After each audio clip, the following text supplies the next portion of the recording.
வெண்முரசு. கார்கடல் 50. வாசிப்பது சந்தீப். ஏகாக்ஷர் சொன்னார், கடலை அணுகும்தோறும் அகலம் 6 போல் குருக்ஷேத்திரப் பெருங்கலத்தில் போர் விரிந்து கிளை பிரிந்து பரவிக் கொண்டிருக்கிறது. இன்று அது ஒரு போரல்ல, 100 முனைகளில் 100 விசைகளுடன் நிகழும் ஒரு கொந்தளிப்பு. அரசி கேள், இன்று ஜெயத்ரதன் கொல்லப்பட்டான். அவனை கொல்லும் பொருட்டும் காக்கும் பொருட்டும் நிகழ்ந்தது இன்றைய பொழுதின் சூழ்க்கைகளும் மோதல்களும். ஆனால் பிறிதோரிடத்தில் பீமன் மதவேழத்தின் மேல் காட்டெறிப்பட்டது என வெறியும் விசையும் கொண்டிருந்தான். அங்கு நிகழ்ந்த போரை எவரும் காணவில்லை. சூதர் சொல்லில் அது மீண்டும் நிகழ வாய்ப்பில்லை. அன்று காலை முதல் அவன் எரிச்சல் கொண்டிருந்தான். தன்மேல் கவசங்களை அணிவித்து வீரனிடம் வன்சொல் உரைத்தான். வாயில் புழுதிப்பட்டது போல் துப்பிக் கொண்டிருந்தான். மது நிறைந்த குடுவையுடன் வந்த ஏவலனிடம், எங்கு சென்றாய், அறிவிலி என்று கூச்சலிட்டான். அவன் மறுமொழி சொல்லாமல் நீட்ட வாங்கி ஒரே மூச்சில் குடித்துவிட்டு வெறுங்கையால் அக்குடுவையை நெரித்து உடைத்து வீசினான். அருகே நின்றிருந்த சர்வதனும் சுதசோமனும் தந்தையின் சீற்றத்தின் பொருள் உணர்ந்திருந்தனர். முந்தைய இரவே அறிவிலை எவரை நோக்கி வஞ்சனம் உரைக்கிறான்? வஞ்சனங்கள் தன் எதிரிக்கு உரைக்க வேண்டியவை. தன்னை நோக்கி அறைகூவிக் கொள்ள வேண்டியவை. படைத்த தெய்வங்களிடம் வஞ்சனம் உரைப்பவன் மலைமேல் தலையை முட்டிக்கொள்கிறான் என்றான். சகதேவன், அவர் வெல்வார் என்றான்.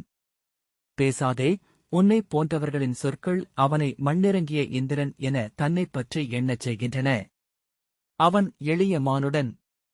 தென்கடல்களைப் பிளக்கவோ வடமலையே கவிழ்க்கவோ ஆற்றல் கொண்டவன் அல்ல என்றான் பீமன். மேலும் சீற்றத்துடன் தரையை காலால் அரைந்து மிதித்து அவனை கொல்வேன் என்றது கூட வஞ்சினச் சொல்லே.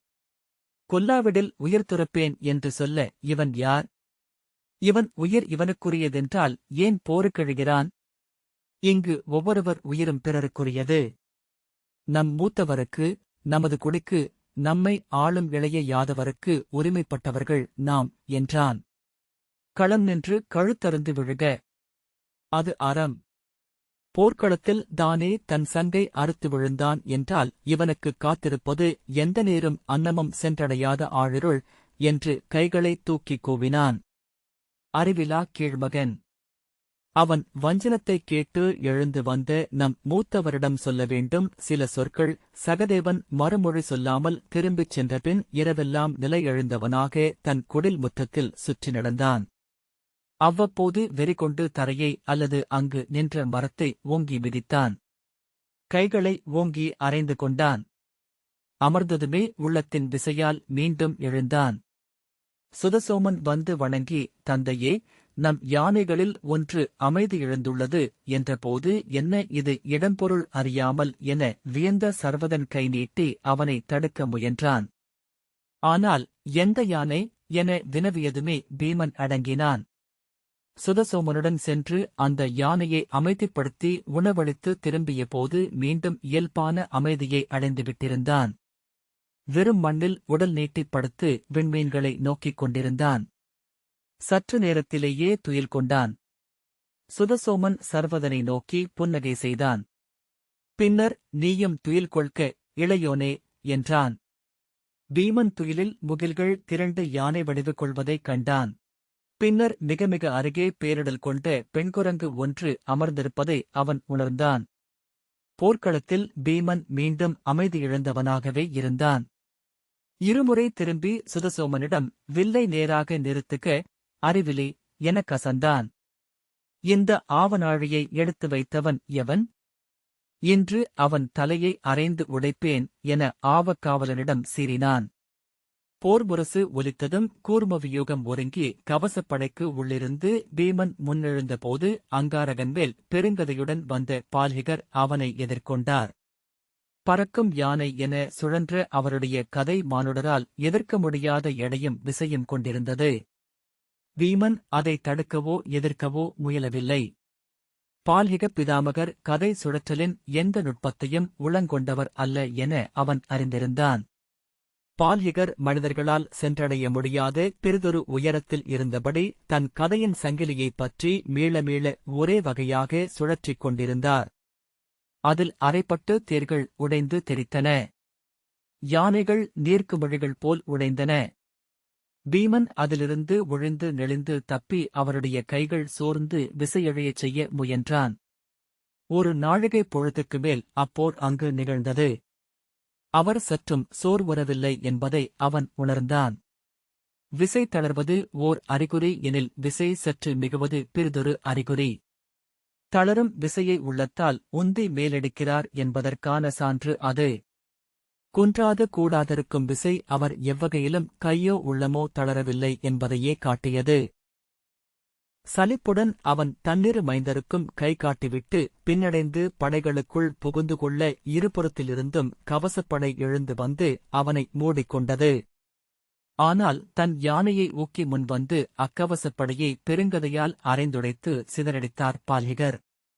கவசப்படையை மடித்து மூன்றடுக்கு கொள்க, பால்ஹிகரின் கதையை எதிர்கொள்க என்று முரசொலி ஆணையிட்டது. பால்ஹிகரின் கதை இரும்பு மத்தகமென அறைய கவசங்களை ஏந்திய தேர்கள் அதிர்ந்து பின்னுருண்டன. கவசப் பரப்புகள் பிளந்து சரிய அரைப்பட்டு தேர்கள் உடைந்து சிதறின. அந்த இடைவெளியை மடிந்து வந்த கவசப்படையின் ஒரு பகுதி உடனே மூடிக்கொண்டது. அவற்றை ஏந்தி வந்த யானைகள் ஒன்றை ஒன்று உந்தி மும்மடங்கு விசை திரட்டிக் கொண்டு கேடயங்களை இறுக்கி நிலை கொண்டன. அர்ஜுனன் 7 பெருவில்லவர்களாலும் சூழப்பட்டிருக்கிறான் என்ற செய்தியை பீமன் முரசுகளினூடாக அறிந்தான்.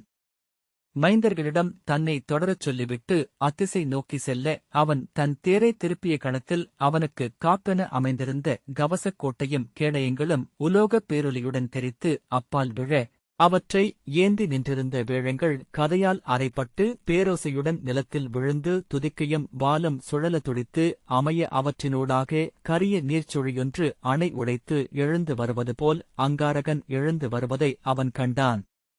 அதன்மேல் கருமுகிலில் ஊர்பவர் போல் அமர்ந்திருந்த பால்ஹிகர் உரக்க நகைத்தபடி தன் கதையை சுழற்றினார்.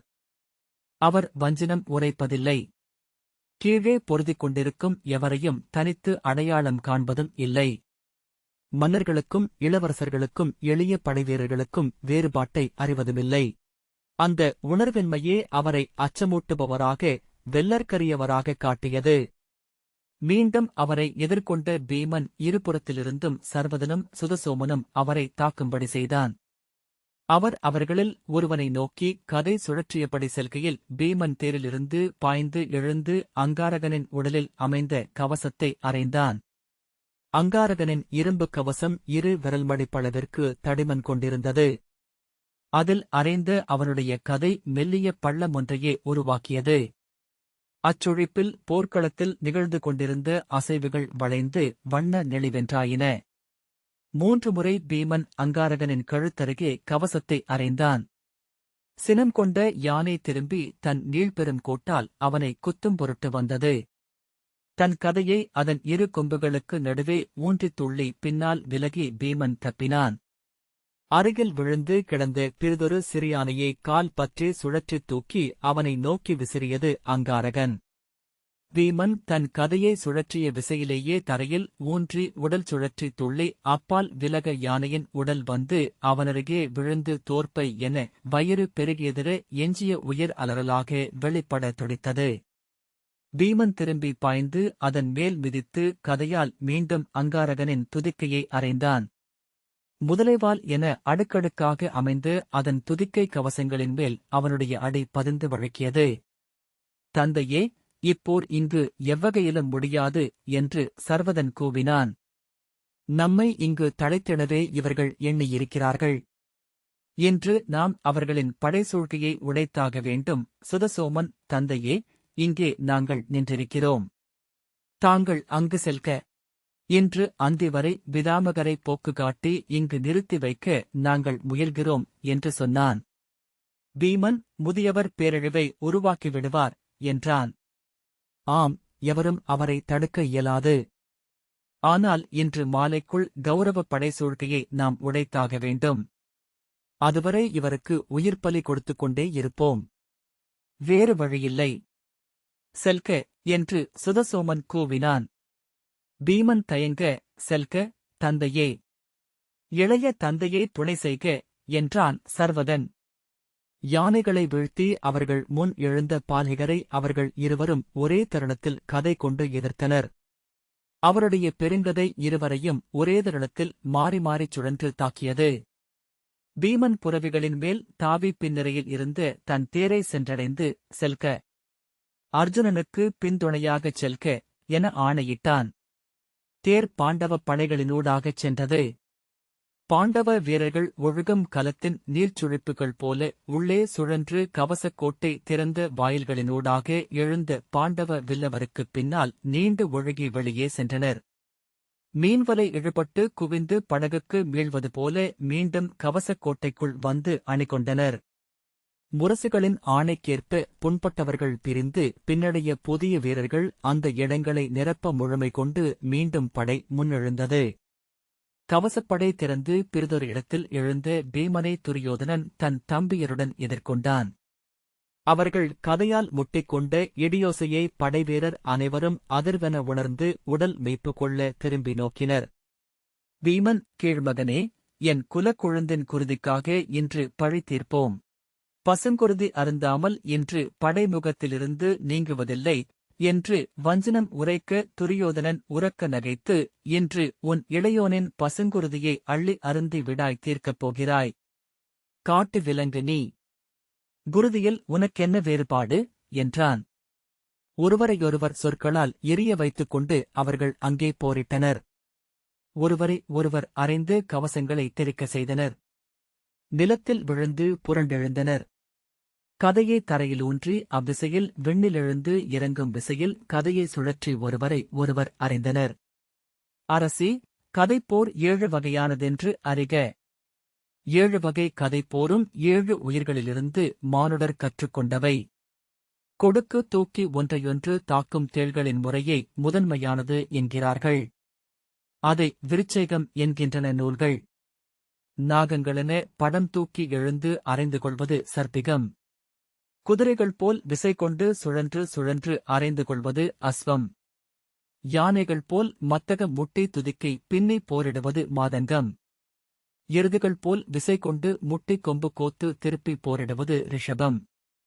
கலைமான்கள் போல் தொலைவிலிருந்து துள்ளிப் பாய்ந்து வந்து காற்றில் முட்டிக்கொள்வது ஹரிணம். நாரைகள் போல் எழுந்து வானிலேயே அறைந்து கொள்ளும் போர் உண்டு. அதற்கு கிரோஞ்சம் என்று பெயர். அங்கு 7 வகை கதை போரும் நிகழ்ந்தது. ஒவ்வொரு போருக்குப் பின்னும் இருவரும் வென்றவர்களாக, இருவருமே தோற்றவர்களாக எழுந்தனர். துரியோதனனுடன் அவன் இளையோர் துச்சகனும் துச்சலனும் சமனும் சகனும் விந்தனும் அனுவிந்தனும் துர்தர்ஷனும் சுபாகுவும் இணை நின்று போரிட்டார்கள். அப்பால் துச்சாதனன் கடோத்கஜனுடன் கதைப்போர் புரிந்தான். அவனுக்குத் துணையாக விகர்ணனும் துர்மர்ஷனனும் துர்முகனும் உபசித்திரனும் கிருதனனும் போரிட்டார்கள். பீமனுக்குத் துணையாக அவனால் பயிற்றுவிக்கப்பட்ட இந்திரபிரஸ்தத்தின் 18 பெருமல்லர்கள் கதை சுழற்றி நின்றனர்.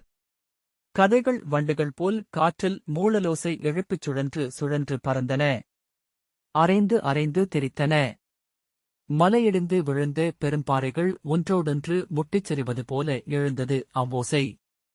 துரியோதனனை ஓரணுவும் பின்னடி வைக்கச் செய்ய இயலாதென்று உணர்ந்து சீற்றம் கொண்ட பீமன் எதிர்பாரா தருணத்தில் பக்கவாட்டில் பாய்ந்து அங்கே பிற கதைவீரருடன் போரிட்டுக் கொண்டிருந்த துரியோதனனின் இளையோர் துர்கர்ணனையும் கர்ணனையும் கதையால் அறைந்து தலையை உடைத்துக் கொன்றான்.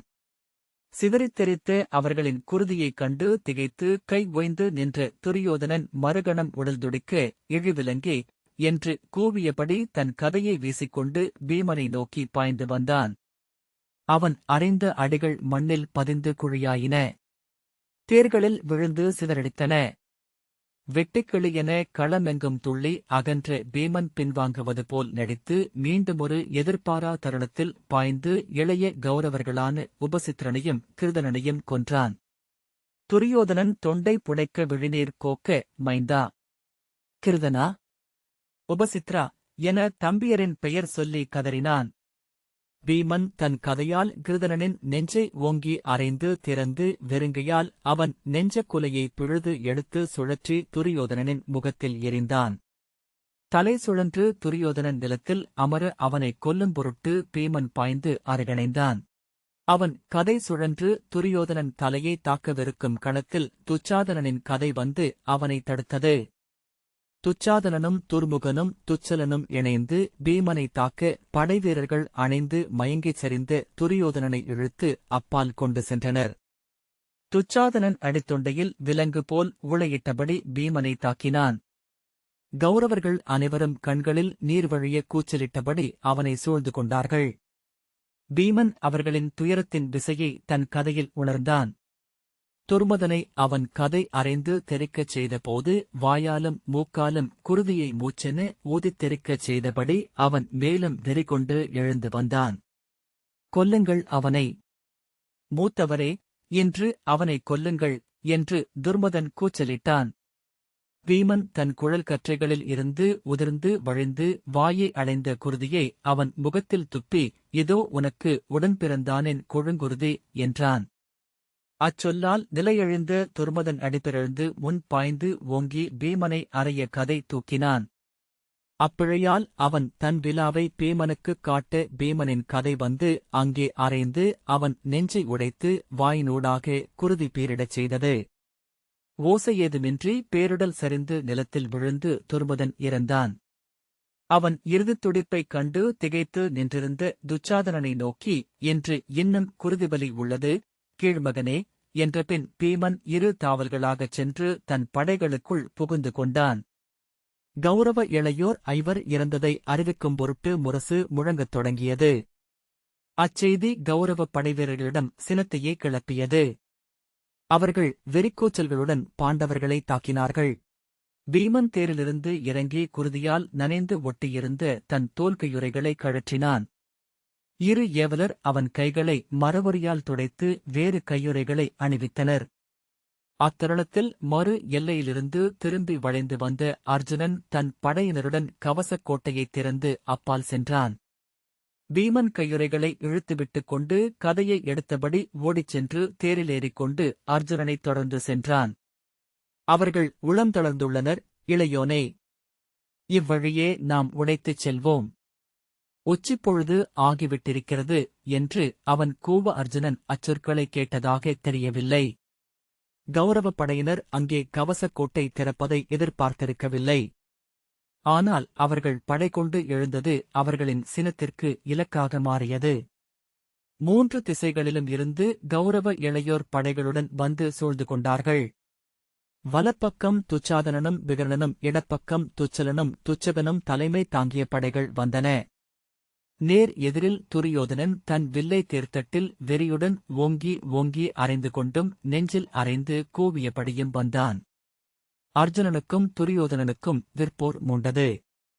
துரியோதனன் அர்ஜுனனை வில்லில் எதிர்த்து நின்றிருக்க முடியும் என்பதை பீமன் வியப்புடன் கண்டான். அர்ஜுனனின் கவசங்கள் உடைந்தன. இளைய யாதவரின் நெஞ்சக் கவசமும் உடைந்தது.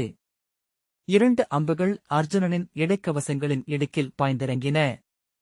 துரியோதனனின் வெறியும் விசையும் ஏறிக்கொண்டே இருந்தன. பீமன் துச்சலனையும் துச்சாதனையும் மாறி மாறி எதிர்த்தான். அவர்கள் அவனை அறைந்து பின்னடையச் செய்தனர். துச்சாதனனின் கதைவீச்சு இடையில் பட்டுத் தெறிக்க முச்சுக்குமுள் உடைய அலறியபடி பீமன் மல்லாந்து விழுந்தான். அவனை நோக்கி கதையுடன் பாய்ந்து வந்த துச்சலனை தன் கதையை வீசி எறிந்து கொன்றபின் குரங்கு போல் துள்ளி எழுந்து தேர்மகுடம் ஒன்றைக் கடந்து அப்பால் சென்றான். துச்சாதனன் தன் கதையை அவனை நோக்கி எறிந்தான். பீமன் அதை ஒழிந்து பிறிதொரு கதையை எடுத்துக்கொண்டு தாவி வந்து சமனையும் சகனையும் கொன்றான். துச்சாதனன் கை ஓய்ந்து, இளையோனே என்று சகனை நோக்கிக் கூவினான். அவனைக் கொல்ல கதையுடன் பீமன் பாய்ந்தபோது விகர்ணன் தன் கதையுடன் வந்து தடுத்தான். எடைமிக்க கதையால் விகர்ணனை அறைந்து பின்னடையச் செய்தபடி, இளையோனே, செல்க! உன்னைக் கொல்ல நான் விரும்பவில்லை. உன் சொல்லுக்காக பாண்டவர் கடன்பட்டிருக்கிறோம் என்றான் பீமன். வெறியுடன் எழுந்து அறைந்து காலொன்றி திரும்பி மீண்டும் தாக்கியபடி மூச்சிறைக்க விகர்ணன் கூவினான், நான் உயிர் கொடுக்க வந்தேன். என் தமையனுக்காக உயிர் கொடுத்தே பிறவிக்கு பொருள் கொள்வேன். பீமன் அவன் கதையை அறைந்து தெறிக்கச் செய்தான். எழுந்து அவன் நெஞ்சில் மிதித்து அவனை மல்லாந்து விழச் செய்து, செல்க! என் கதை என்னைவிட வஞ்சம் கொண்டது. செல்க! என் கையால் உன்னை கொல்ல விழையவில்லை என்றான். அர்ஜுனன், மூத்தவரே, அவன் குடியின் பழி அவனுக்கும் உரியதே. கொல்க அவனை, கொல்க, கொல்க அவனை என்று கூவியபடி துரியோதனனை அம்புகளால் அடித்து முன் சென்றான். அவனை எதிர்கொண்டபடி துரியோதனன், இளையோனே, எழுந்து அகல்க, உயிர் காத்துக் கொள்க, இளையோனே என விகர்ணனை நோக்கிக் கூவினான். வீமன், உன் குலத்தின் பழியை நீ சுமக்க வேண்டியதில்லை, இளையோனே, எழுந்து விலகுக என்றபின் தன்னை நோக்கி பாய்ந்து வந்த துச்சாதனனை கதையால் அறைந்தான். அவன் கதையை ஒழிய நிலமளாவ தழைந்து சுழன்று துச்சாதனன் எழுவதற்குள் சிறகடித்தெழும் நாரை என காற்றில் எழுந்து துச்சாதனனை துணை செய்ய வந்த விந்தனையும் அனுவிந்தனையும் அறைந்து கொன்றான். உருண்டு எழுந்து அருகே கிடந்த கதையொன்றை எடுத்துக்கொண்டு பீமனை அடித்தான் விகர்ணன். விந்தனின் தலையுடைந்த குருதி அவன் முகத்தில் பீரிட்டு நோக்கை மறைத்தது. அவன் தள்ளாடி நிற்க அவன் தோளில் அறைந்து அப்பால் தெறிக்கச் செய்து, செல்க, விலகிச் செல்க, அறம் உன்னை காத்தது என்றமையட்டும், அறமின்மை எங்கள் மேல் அமையாதொழியட்டும் என்று பீமன் அடிக்குரலில் கூவினான். ஆனால் ஒரு கை உடைந்து நனைந்த துணி என துவள மருகையால் கதையை எடுத்தபடி விகர்ணன் பீமனை நோக்கி பாய்ந்தான். பீமன் திரும்பி நோக்காமலேயே கதையைச் சுழற்றி அவன் தலையை அறைந்து உடைத்தான். விகர்ணனின் வெங்குருதி அவன் மேல் சாரலெனப் பொழிந்து வலத்தோளிலும் புறங்கழுத்திலும் வழிந்தது. மைந்தா, மைந்தா, விகர்ணா என துரியோதனன் கூவினான். கீழ்ப்பிறப்பே என்று கூவியபடி கதையுடன் தாக்க வந்த துச்சாதனனை ஓங்கி அறைந்து தெறிக்கச் செய்தபின் இருமுறை பின்னால் தாவி புரவிமேல் ஏறிக்கொண்டான் பீமன். முரசுகள் ஒலிக்க அர்ஜுனனும் படையினரும் பின்வாங்கி பறவை கூட்டம் போல் குவிந்து நீண்டு கவசக்கோட்டை வாயிலுக்குள் சென்று மறைந்தனர். கேடயங்கள் இணைந்து கொள்ள கோட்டை மீண்டும் சொல்லடங்கியது. தேரிலிருந்து இறங்கி ஓடிய துரியோதனன் மண்ணில் சிதைந்து கிடந்த விகர்ணனின் உடலை எடுத்து தன் நெஞ்சோடணைத்துக் கொண்டு, மைந்தா, இளையோனே என்று கூவி எழுதான். விசும்பல் ஒலி கேட்டு ஒற்றை விழை திருப்பி ஏகாக்ஷர் பார்த்தார். சத்யசேனை தளர்ந்து நிலத்தில் விழ சத்யவிரதை அவளை மெல்ல தாங்கி அப்பால் கொண்டு சென்றாள். சேடியர் ஓசையிலாது வந்து தூக்கி அவளை பிறிதொரு அறைக்கு கொண்டு சென்றனர். களத்தில் சுட்ட விரலை ஊன்றியபடி யகாக்ஷர் காந்தாரியை பார்த்துக் கொண்டிருந்தார். பானுமதி கண்களிலிருந்து நீர் விழுந்து கொண்டிருந்தது. சிறிய சிவந்த உதடுகளை பற்களால் அழுத்திக் கடித்தபடி அவள் போதுமென்பது போல் தலையசைத்தாள். அந்த மெல்லிய அசைவு எப்படி காந்தாரிக்கு தெரிந்தது என்று யகாக்ஷர் வியக்கும்படி அவள் கை நீட்டி மேலே சொல்க என்று ஆணையிட்டாள். ஏகாக்ஷர் சொன்னார். அந்தக் களத்தில் தன் இளையோனின் குருதியை இரு கைகளாலும் அள்ளி அள்ளி நெஞ்சிலும் முகத்திலும் பூசிக்கொண்டு துரியோதனன் கூவியழுதான். இளையோனே, உன் சொல்லால் அல்லவா மானுடனாக வாழ்ந்தேன், உன்னில் அல்லவா நான் உளந்திறந்து வெளிப்பட்டேன் என்று கதறினான். அரசி, அப்பால் கேடயக் கோட்டைக்குள் புரவியிலிருந்து இறங்கி பீமன் தரையில் அமர்ந்து கொண்டான். இரு கைகளாலும் நிலத்தை அறைந்தபின் தன் தலையை மண்ணில் பதித்து உடல் குறுக்கினான். அவன் தோள்களும் விலாக்களும் அதிர்ந்தன. கழுத்தில் தசைகள் இழுபட்டு தெரித்தன. சகதேவன் அருகணைந்து, மூத்தவரே என்று ஏதோ சொல்லப்போக பீமன் எழுந்து பேய் தெய்வமென முகம் வலிப்படைந்து விழி துரித்திருக்க, அகல்க, செல்க என்று கூவினான். கை நீட்டி, செல்க, இல்லையேல் உங்கள் நெஞ்சு பிளந்து குருதி குடிப்பேன், செல்க என்றான். இந்த வாசிப்பை கேட்டதற்கு நன்றி.